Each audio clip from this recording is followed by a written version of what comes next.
السلام عليكم. اليوم غنحضروا الدجاج المحمر بطريقه سهله.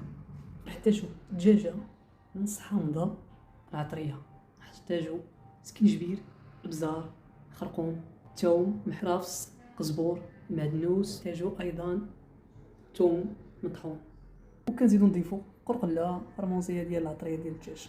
وهادشي كامل كنخلطوه وكنضيفو عليه شويه زيت البلديه ايضا، وكنعمروها العطريه كامله من الداخل التشرميله ديالها، ونفركوها كامله مزيان بحال هكا، نعوموها التشرميله ديالها كامله مزيان.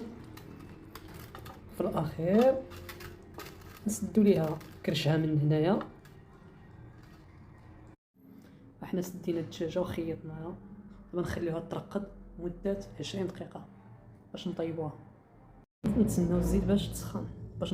حنا درنا الدجاجه كاش الكاميله، دابا نحتاج كاس ديال العنبه درنا فيه الملحه الغاز ديالو، غنضيفو صراحه جوج كيسان ديال الماء، نخليو الكاميله ديالنا ونخليوها مده 30 دقيقه يطيب في عافيه متوسطه.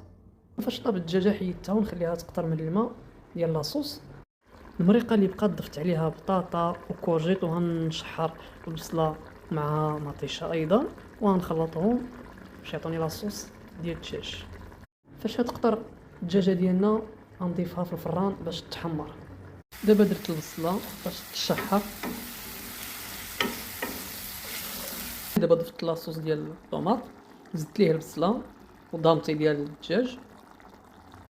دابا نحركو نخلطو هادشي كامل ونخليه يطبخ.